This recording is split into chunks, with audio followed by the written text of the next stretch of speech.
Hey guys, it's Gary. Today's legal tip is limited confidentiality.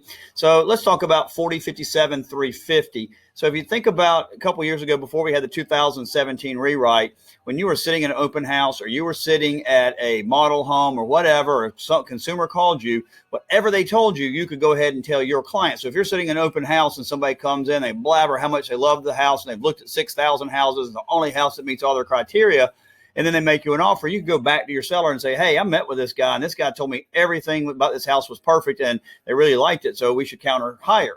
But today, under the 2017 rewrite of the law, 40-57-350, you can't do that. And what the law says is any information concerning the buyer's motive or their willingness to pay above ask price, a higher offer than price submitted, or a buyer, or if you're a seller, you can't discuss any motivating factors of the seller or their willingness to accept an offer less than the one that's listed, or anything about the financial terms or their ability to pay, or any information requested by either party to keep confidential. So basically what you cannot do anymore is when you learn anything about someone's motive or their willingness to pay anything or their financial abilities, you basically have to keep that confidential, even if it's to the benefit of your seller. So if you're sitting in an open house and somebody comes in and starts blabbering, you need to stop and say, look, I have a limited duty of confidentiality with you, but please don't tell me this stuff and put me in that situation.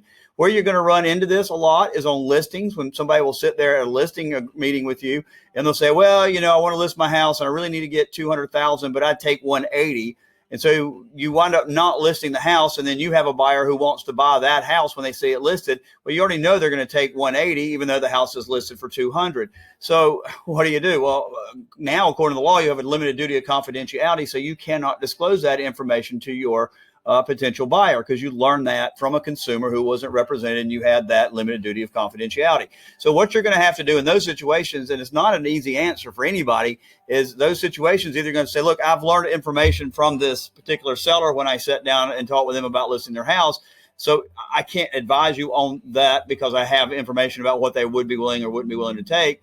Or either you're going to have to see if you can get some other agent help them with that writing of the contract part, so that you aren't violating this duty here. This is a serious duty that I think the Real Estate Commission would take serious if you violated it. And I think in this hypersensitive market we're in, you got to be very careful on these things.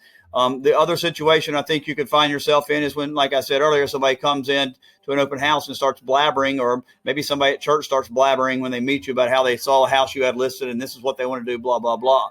So be sure to take this very serious. If it's a buyer who's talking about motivations or what they'd be willing to pay or their financial ability to do something, or a seller's talking about their motives or their financial abilities and why they have to sell the house, what motivates any party, make sure you understand you need to stop them immediately and say, look, I represent another party that might be involved in buying your house or selling your house one day. So my suggestion is don't give me any information confidential. And I would end with this, is that when you are meeting with somebody on a listing, one of the first things you need to say is, look, let's don't talk exact numbers right now and tell me what you want and what you have to have in your financials until you decide to sign up with me, because you don't want me having this information. Even though I have to keep it confidential, it's best that you not disclose that. So I know that's a very tough rule, and it's probably something that a lot of people don't like, but we do need to follow that law. All right. I hope everybody has a wonderful week. And if you have any questions about that, just send me an email. I'll be happy to talk with you. Thanks. Take care.